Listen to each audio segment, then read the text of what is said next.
आइए बच्चों प्रारंभ करते हैं कबीरदास जी का दोहा नंबर 7। पहली जो वीडियो बनी थी उसमें हमने 1 से लेकर दोहा नंबर 6 तक पढ़ा दिया है। दोहा नंबर 7 शुरू करते हैं। और जो बच्चे पहली बार हमारी वीडियो को देख रहे हैं, हमारे चैनल को सब्सक्राइब और बेल आइकन दबा दें, जिससे कि हमारी आगे की जो वीडियो है पड़ेगी उसको आप प्राप्त करें। तो आइए हम लोग चलते हैं बिना देरी किए दोहा नंबर 7 पर। कबीरदास जी कहते हैं कि कबीर चित्त चमकियां चौदिसी लागी लाय, हरि सुमिरन हाथू घड़ा बेगे लेहु बुझाए। कबीर चित्त चमकियां, कबीर चित्त मतलब क्या होता है? मन। चमकियां मतलब चमक उठा। कबीरदास जी कहते हैं कि मेरे मन में ज्ञान रूपी चमक उठ गई, ज्ञान रूपी चमक उठ गई, तेज उठ गया। चौदिसी लागी लाय, चौदिसी चारों दिशाओं में लागी, लागी मानी लगी हुई है, लाय मतलब अग्नि। कौन सी अग्नि? संसार में चारों दिशाओं में काम क्रोध मद लोभ मोह रूपी लाय लगी हुई है, आग लगी हुई है। कबीरदास जी कहते हैं कि चारों दिशाओं में संसार में काम क्रोध मद लोभ मोह रूपी आग लगी हुई है। हरि सुमिरन हाथू घड़ा बेगे लेहु बुझाए। हरि सुमिरन इसलिए कबीरदास जी कहते हैं कि हरि सुमिरन, हरि मतलब ईश्वर, सुमिरन माने उनकी भजन रूपी हाथू, हाथ में घड़ा, घड़ा लेकर के बेगे लेहु बुझाए। बेगे माने तेजी से, ले माने लेकर मैं बुझा रहा हूं। अर्थात कबीरदास जी कहते हैं कि मेरे मन में ज्ञान रूपी चमक उठ गई, जिससे मैं संसार में लगी हुई काम क्रोध मद लोभ मोह रूपी आग को समझ गया और हरि सुमिरन यानी भगवान के भक्ति रूपी घड़ा लेकर के मैं उस अग्नि को बुझा रहा हूं, जो अग्नि संसार में लगी हुई है, जिसमें मैं भी जल रहा था। मैं अपने अंदर की अग्नि को, उस काम क्रोध मद लोभ मोह रूपी अग्नि को तेजी से बुझा रहा हूं। समझ में आया बच्चों? आइए आगे बढ़ते हैं। असणिया झाई पड़ी पंथ निहारी निहारी, जी भड़िया छाला पड़ा राम पुकारी पुकारी। असणिया झाई पड़ी पंथ निहारी निहारी, जी भड़िया छाला पड़ा राम पुकारी पुकार। असणिया झाई पड़ी पंथ निहारी निहार, जी भड़िया छाला पड़ा राम पुकारी पुकारी। कबीरदास जी कहते हैं असणिया झाई पड़ी, आंखों में झाइयां पड़ गई, परछाइयां पड़ गई। पंथ की, रास्ते की झाइयां, रास्ते पर इंतजार करते करते, निहार निहार इंतजार करते करते, देखते देखते, बाट जोते जोते, पंथ माने रास्ता, रास्ते पर ईश्वर का इंतजार करते करते मेरी आंखों में झाइयां पड़ गई, रास्ते की परछाई पड़ गई। अर्थात रास्ते की परछाई पड़ गई, रास्ता पर मैं ईश्वर को देखते देखते मेरी आंखें धुंधली हो गई।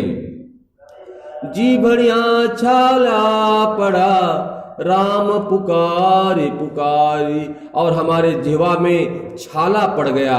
छाला पड़ने का अर्थात है कि मैं राम नाम रूपी इस शब्द को, इस ईश्वर के मणि को बोलते बोलते मेरे मुंह में छाला पड़ गया। राम पुकार पुकार। फिर से देख लीजिए, कबीरदास जी कहते हैं कि मेरी आंखों में झाइयां पड़ गई रास्ते पर इंतजार करते करते, और मेरी जिह्वा में छाला पड़ गया राम पुकारते पुकारते। आइए आगे बढ़ते हैं कि झूठे सुख को सुख कहे मानत है मनमोद, जगत चबैना काल का कछु मुख में कछु गोद। झूठे सुख को सुख कहे मानत है मनमोद, जगत चबैना काल का कछु मुख में कछु गोद। आइए इसका अर्थ निकालते हैं झूठे सुख को सुख कहे मानत है मनमोद। जगत चबैना काल का कछु मुख में कछु गोद।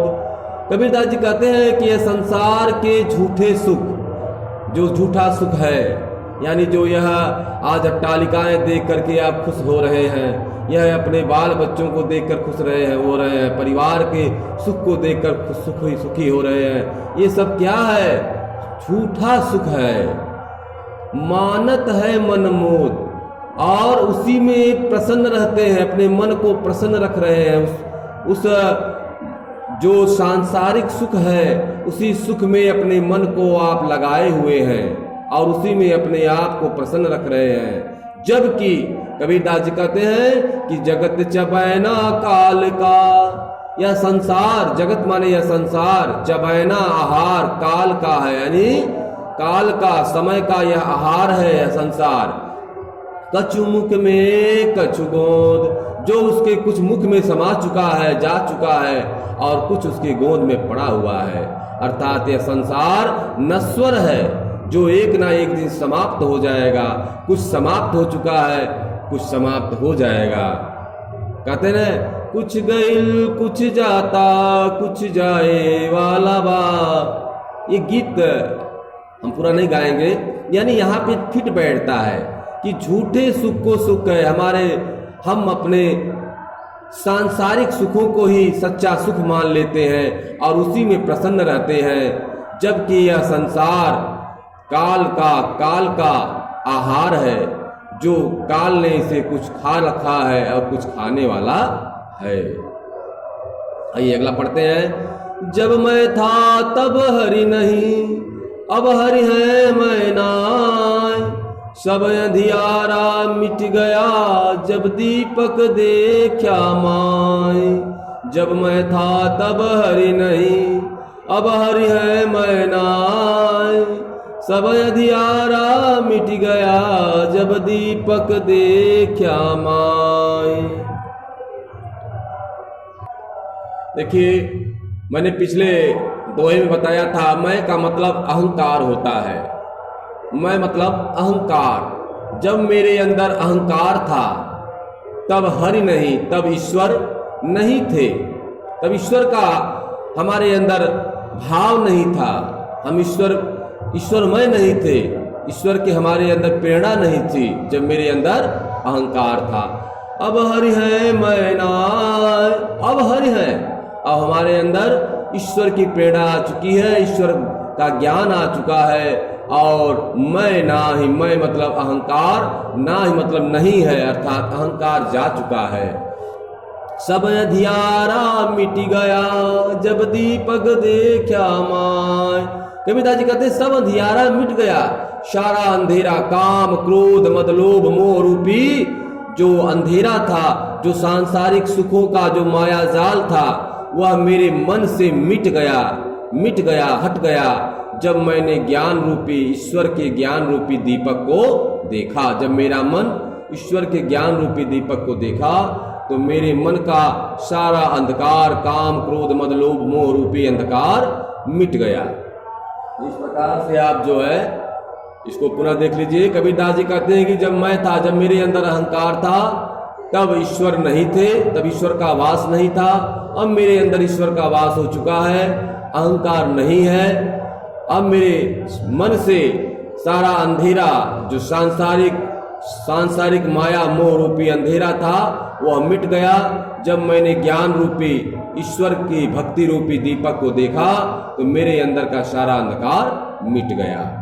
आइए अगला देखते हैं। कबीर कहा गरबियो ऊंचे देखी आवाज, काल पर यूं भय लौटना ऊपर जामे घास।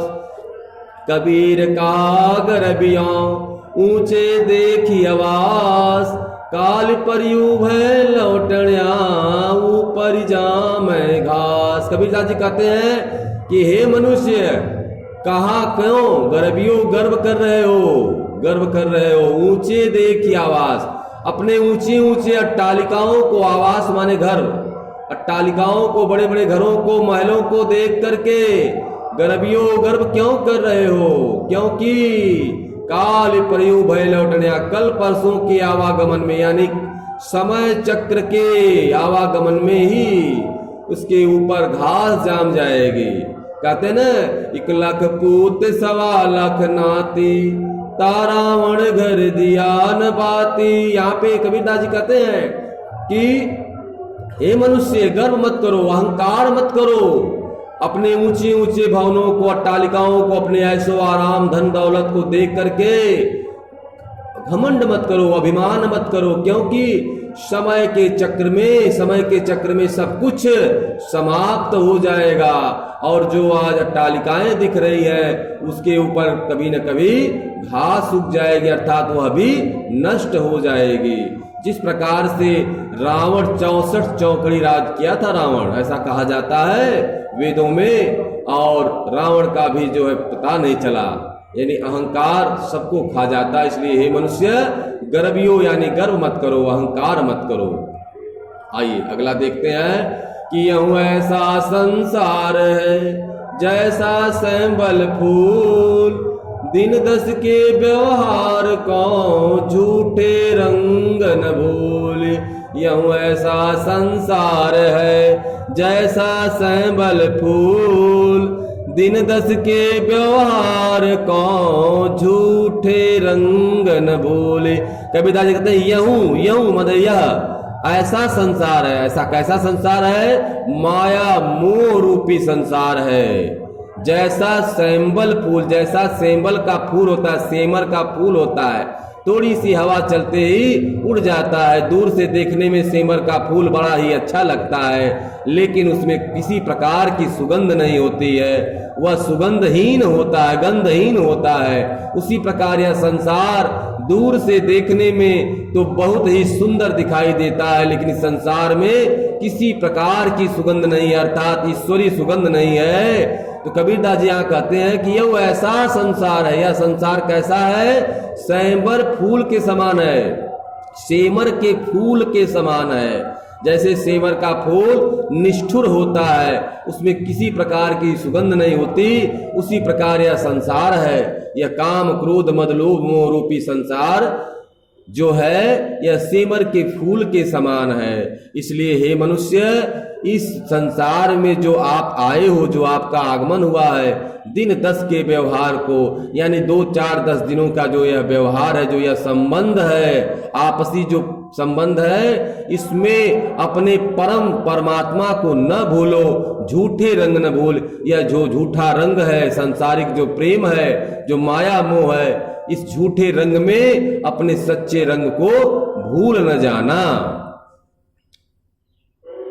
आइए आगे बढ़ते हैं। संभवतः आखिरी बचा हुआ है और बहुत ही मार्मिक है कि अवसर चेत्या नहीं पशु ज्यों पाली देह, राम नाम जाना नहीं अंति पड़ी मुख से। ये अवसर चेत्या नहीं पशु ज्यों पाली देह, राम नाम जाना नहीं अंति पड़ी मुख से। कबीरदास जी कहते हैं कि यही अवसर, इस अवसर, ऐसे समय, अवसर माने यह समय जो आपको यह मनुष्य शरीर मिला है, यह आपको एक अवसर मिला है, एक मौका मिला है। चेत्या नहीं, यदि आपने इसमें ध्यान नहीं दिया और केवल पशु ज्यों पाली दे, पशु के समान आपने अपने शरीर का ही ध्यान दिया।